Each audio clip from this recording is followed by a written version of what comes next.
Hai semuanya, bertemu lagi dengan saya Alfi. Hari ini kita akan belajar bab baru tentang ekonomi internasional. Nah, coba deh kalian ingat-ingat, pernah nggak sih kalian beli barang di e-commerce terus barangnya dikirim dari luar negeri? Atau mungkin kalian punya handphone yang mereknya bukan buatan Indonesia. Tanpa kita sadari, kita sering banget terlibat dalam kegiatan ekonomi internasional. Di bab ini kita akan mempelajari konsep dasar dan berbagai manfaat dari kegiatan ekonomi. Nah, kita mulai aja yuk. Oke, jadi di bab ini kita akan mempelajari konsep dan manfaat perdagangan internasional, kemudian kebijakan perdagangan internasional, kemudian ada neraca pembayaran dan kerjasama internasional baik bilateral maupun multilateral.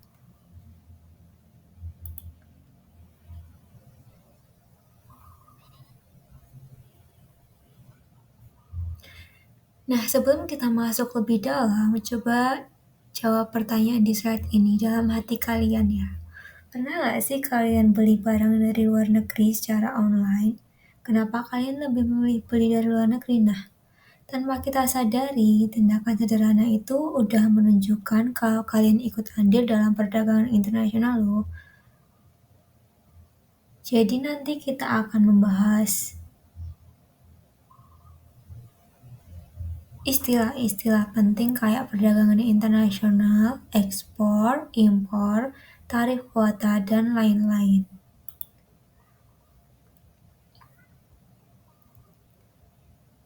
Coba kalian pikirkan kenapa sih suatu negara itu perlu repot-repot berdagang dengan negara lain?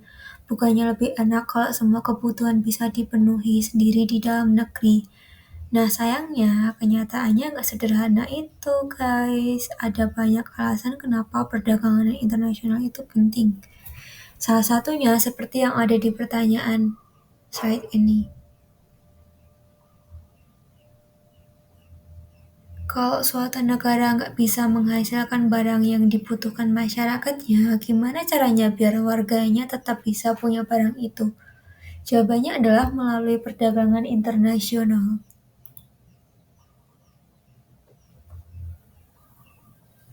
Secara teori, perdagangan internasional itu adalah kegiatan tukar-menukar barang dan jasa yang melibatkan minimal dua negara dan tujuannya tentu saja untuk mendapatkan keuntungan. Tapi sederhananya, kita bisa bilang ini adalah perdagangan yang dilakukan oleh penduduk suatu negara dengan penduduk negara lain. Penduduk di sini yang dimaksud bisa perorangan, perusahaan, bahkan antar pemerintahan negara. Jadi cakupannya luas banget ya. Dalam perdagangan internasional ada dua kegiatan utama yang perlu kita pahami yaitu ekspor dan impor. Ekspor itu sederhananya adalah kegiatan kita menjual barang atau jasa yang diproduksi di dalam negeri ke negara lain.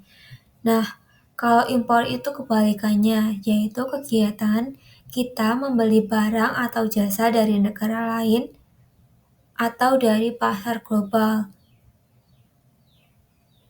Jadi setiap ada barang buatan luar negeri yang kalian beli itu namanya impor. Nah, kalau Indonesia menjual produknya ke negara lain itu namanya adalah ekspor.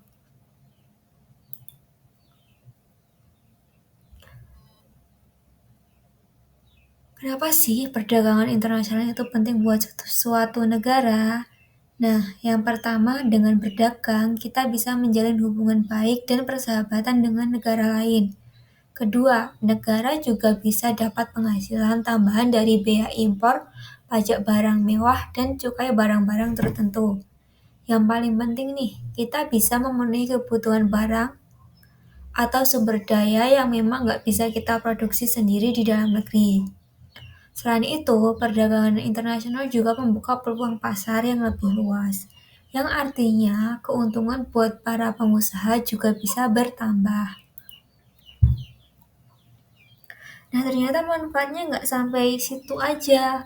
Dengan adanya impor, jumlah barang yang tersedia di pasar kita juga jadi lebih banyak. Jadi kita punya lebih banyak pilihan. Selain itu, perdagangan internasional juga memungkinkan terjadinya pertukaran teknologi antar negara.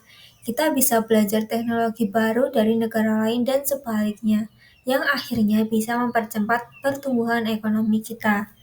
Yang gak kalah penting, perdagangan internasional juga bisa menciptakan lapangan pekerjaan baru dan mendorong peningkatan kualitas produk dalam negeri biar bisa bersaing di pasar global. Jadi, kesimpulan dari bab ini, kegiatan perdagangan internasional itu adalah kegiatan tukar-menukar barang dan jasa antar negara yang melibatkan contohnya ekspor dan impor. Kegiatan ini ternyata punya banyak banget manfaat buat negara-negara yang terlibat, mulai dari mempererat hubungan antar negara, menambah pendapatan negara, memenuhi kebutuhan yang nggak bisa kita produksi sendiri, sampai mendorong pertumbuhan ekonomi melalui pertukaran teknologi dan menciptakan lapangan kerja. Oke, itu dulu pembahasan konsep dasar dan manfaat perdagangan internasional. Semoga kalian bisa memahami dengan baik ya. Terima kasih atas perhatiannya. See you later.